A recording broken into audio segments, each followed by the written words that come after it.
My girlfriend said, I'm going on a girls' trip. Don't text me for a week. I need to feel single. I replied, you got it. Then I packed her bags, changed the locks on my house, and left her stuff at her parents'. When she came home at 3 a.m. to find her tea didn't work and a note saying you're single now. I, 42M, have been dating Kayla, 26F, for just under a year. I know, the age gap, you don't have to tell me. I'm a successful guy. I own a commercial HVAC company. I have a paid-off house on 3 acres, a boat, and zero debt. I've worked hard to build a life of peace and stability.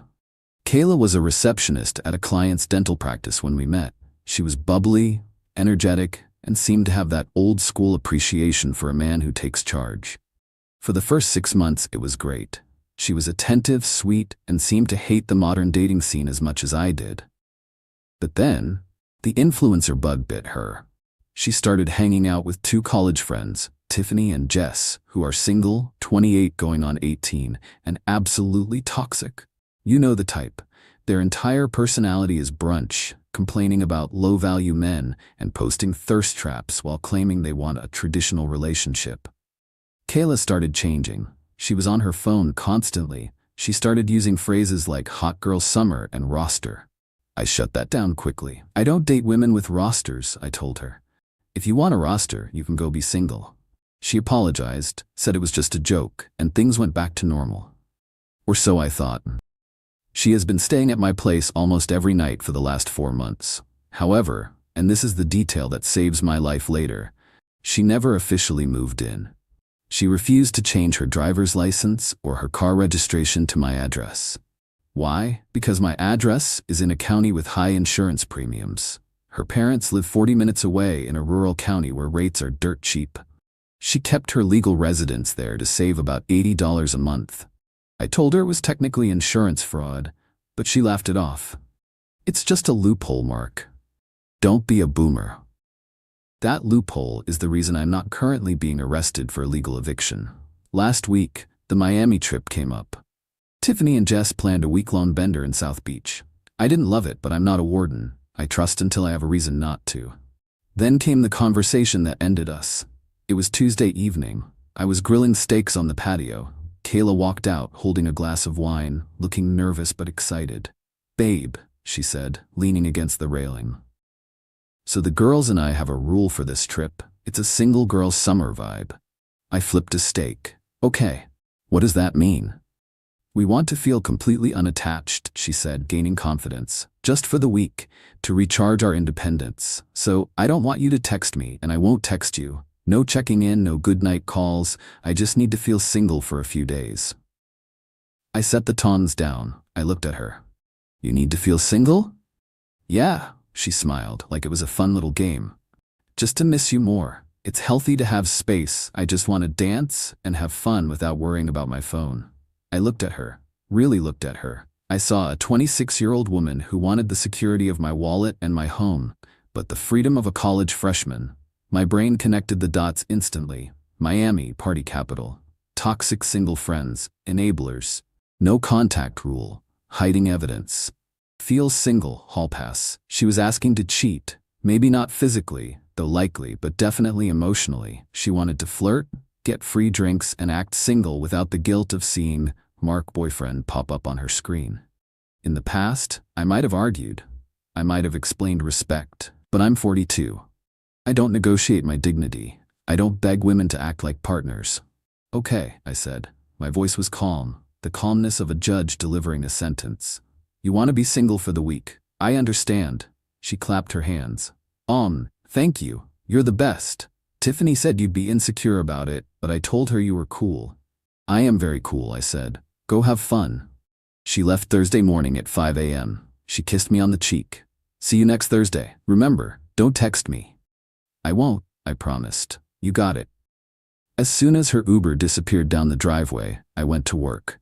I didn't go to the office. I called my operations manager and told him I was taking a personal day. Then I went to the garage and got the heavy-duty moving boxes. I went into the bedroom and started the purge. I didn't throw her stuff. I didn't burn it. I am not a child. I am a logistics professional. I packed her clothes neatly. I bubble-wrapped her perfumes. I boxed up her shoes. I cleared the bathroom counter of her 50 different skincare products. It took 7 hours. By 2 p.m., my house looked like she had never existed. The only thing left was the faint smell of her vanilla body spray, which I scrubbed out with ozone spray. I loaded the 15 boxes into the bed of my pickup truck. I strapped them down, then I drove to her parents' house. I know her parents, Linda and Bob. Good people. Blue collar, honest. They have no idea their daughter is a narcissist in training. I pulled into their driveway. Bob was in the garage working on a lawnmower. "Hey, Mark." He waved. "Kayla's in Miami, right?" "She is," I said, getting out of the truck. "Bob, I need a hand. I've got Kayla's things." Bob wiped his grease-stained hands on a rag, looking confused. "Her things? Like dry cleaning?" "Everything," I said. "We're done. She told me she wanted to be single for her trip. I decided to make it permanent. Since her legal address is here with you, I'm returning her property to her residence." Bob stopped wiping his hands. He looked at the truck, then at me. He didn't ask why or what happened. He just sighed, a long, heavy sigh of a man who knows his daughter is difficult. "All right," Bob said. "Let's put him in the garage." We unloaded in silence. Linda came out halfway through, looking horrified. "Mark, what is this? Did you two fight?" "No fight, Linda," I said, stacking a box labeled shoes. "She set the terms. I accepted them. I wish her the best, but she doesn't live with me anymore." "But she was going to move in officially next month," Linda cried.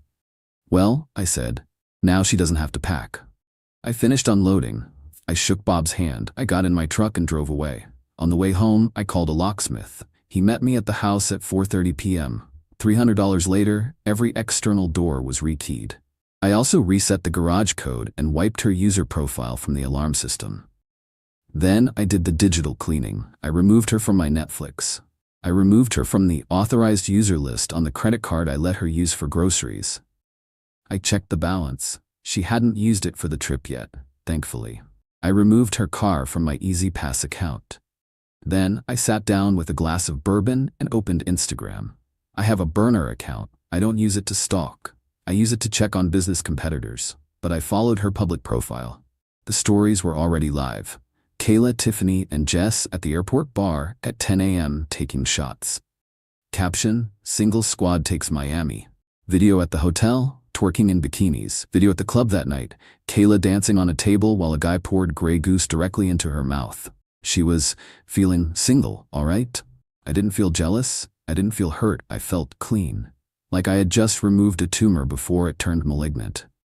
She texted me once on Saturday, a drunk text at 2 a.m. "Hey, having so much fun. Miss you. Don't reply though, lol." I didn't reply. I stuck to the agreement. She came back this morning, 3 a.m. on a Thursday. I was awake. I knew her flight landed at 1:30 a.m. I was sitting in my living room, lights off, watching the security feed on my iPad. Her Uber pulled up. She stumbled out, looking sunburnt, exhausted, and hungover. She dragged her suitcase up the walkway. She put her key in the lock. It didn't turn. She jiggled it, frowned, tried again.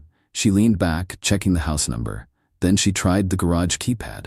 Beep, beep, error. The red light flashed. She started banging on the door. "Mark? Mark, wake up. The door's jammed." She rang the doorbell. I had disconnected the chime so it was silent inside, but she could hear it buzzing outside. Then she saw the envelope. I had taped it to the door at eye level with blue painter's tape. She ripped it open. Inside was a single typed page. "Kayla, you told me you needed to feel single for the week. You wanted no contact. You wanted to act unattached. I thought you should get used to the feeling. You are single now, permanently. You do not live here. You are not on the deed. You are not on a lease. You are a guest who has overstayed. Your belongings have been returned to your legal residence at your parents' house. Do not knock again. Do not try to enter. If you do, I will call the police for trespassing. Enjoy your independence." "Mark," she read it. I watched her face on the high-def camera. Confusion, then shock, then rage. "Mark," she screamed, pounding the door with her fist. "Open this door. This isn't funny." She pulled out her phone. She called me. I watched my phone light up on the coffee table, silent mode. She called again and again. Then she did exactly what I expected. She called the police. I waited. About 15 minutes later, a cruiser rolled up. I walked to the front door, opened it, and stepped out onto the porch, closing the locked door behind me. 2 officers. Kayla was crying, pointing at me. "He kicked me out. He locked me out of my own house. That's illegal. The older officer walked up. Sir, is this true? You can't just lock a tenant out. Officer, I said calmly, she is not a tenant, she is a guest. I live here, Kayla shrieked. I've lived here for 4 months. My stuff is here. Actually, I said, pulling a file folder out from behind my back. I came prepared. Her stuff is at her legal residence in County Name, 40 minutes away. I handed the officer the file. Inside was a photo of her driver's license showing her parents' address. A printout of the county tax assessor's page showing her parents own that home. A screenshot of a text from 2 months ago where she said, I can't change my address to yours. The car insurance quote was double. I'm keeping it at my parents'. Officer, I said. She explicitly refused to establish residency here to avoid paying higher insurance rates. She claims her parents' house is her primary residence for legal and insurance purposes. If she claims she lives here now, she is admitting to insurance fraud. So does she live here or there? The officer looked at the papers. He looked at Kayla. Ma'am, is this your license? Yes, but, and is your car registered at that address? Yes, but I sleep here. Ma'am, the officer said, his voice dropping an octave.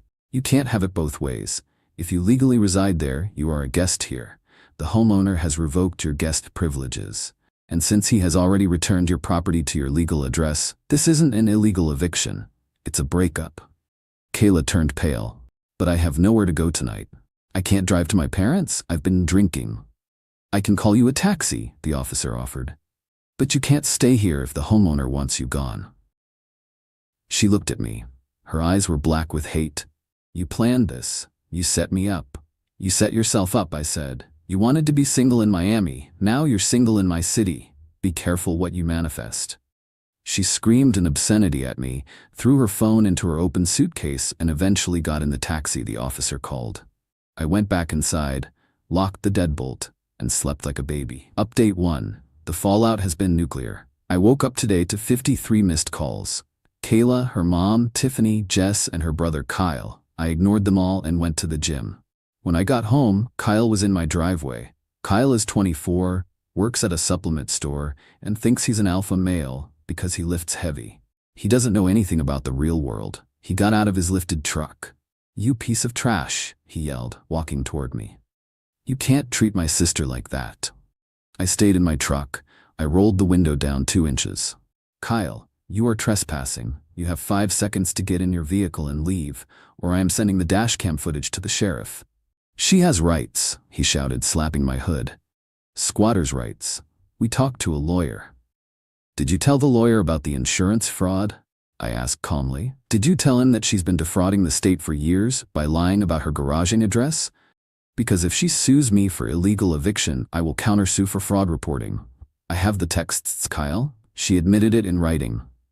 Kyle froze. He's dumb, but he knows fraud is a bad word. You wouldn't. Try me. I have nothing to lose. She has a criminal record to gain. He stared at me, face red. Then he spit on the ground, got in his truck, and peeled out. Then came the text from Kayla, a novel. Mark, please. You're overreacting. The single thing was just a joke. It was just a phrase. I didn't cheat. I danced. That's it. I love you. I was just trying to fit in with the girls. Please let me come home. My parents are making me sleep on the couch. This is insane. You're being so mean and cold. This isn't the man I fell in love with. I replied with a screenshot. It was the screenshot from her Instagram story, the one with the guy pouring vodka into her mouth while she gripped his hair. I added a caption. This isn't the woman I fell in love with either. This is a single woman, and now she has the single life she wanted. Do not contact me again. She blocked me, then unblocked me 10 minutes later to send, You were stalking my stories? You said you wouldn't check on me. You broke the trust first. The audacity is truly breathtaking. I blocked her number. Update 2, it's been 3 days. The legal threat arrived, and it was pathetic. I got an email from a lawyer. It looked like a template he downloaded from LegalZoom. It demanded immediate reinstatement of tenancy and compensation for emotional distress, $10,000. I forwarded it to my lawyer, Ron. Ron is a shark. He charges $450 an hour and eats guys like this for lunch. Ron drafted a response in about 20 minutes. It laid out the facts. No lease. No rent payments. She never paid a dime. Primary residence maintained elsewhere. Attached the tax docs and license photo. The guest statute in our state. Then Ron added the kill shot. If your client persists in this frivolous claim, Mr. My Name will be forced to file a report with the State Department of Insurance regarding your client's admitted garaging fraud. We will also seek legal fees for any defense against this baseless action. Govern yourself accordingly. We haven't heard back. Total radio silence. Ron says the lawyer probably dropped her the second he realized she was dragging him into a fraud case. But since the legal route failed, she went to the court of public opinion. She posted a TikTok. Of course she did. Title: My narcissist ex kicked me out for going on a girls' trip. She's crying. No tears, just noise in her childhood bedroom. She claims I was controlling, that I wouldn't let her have friends, that I stalked her, and that I threw her on the street in the middle of the night for no reason. She conveniently left out the "I need to feel single" conversation and the Miami club videos. It started getting traction. People were commenting, sue him, and men are trash. I didn't engage. I don't argue with teenagers on TikTok, but my buddy Dave did. Dave is a contractor, has zero filter, and hates liars. He found the video and commented, "Wait, aren't you the girl who told him you wanted to be single for a week so you could hook up with guys in Miami? Pretty sure I saw the pics of you grinding on that dude at E11 even. He just gave you what you asked for. Also, nice fake crying." He also linked a stitched video where someone had screen recorded her Miami stories before they expired. The tide turned instantly. The comments shifted to "receipts," and "you belong to the streets," and "fafo." She deleted the video 2 hours later. She also went private on Instagram. Then came the final attempt. The "I left something important" gambit. She emailed me since she's blocked on text. "I left my grandmother's necklace in the nightstand. It wasn't in the boxes. You stole it. I need to come get it." I walked to the nightstand. Empty. I checked my packing video. I didn't mention this earlier, but I wore a GoPro while I packed. Why?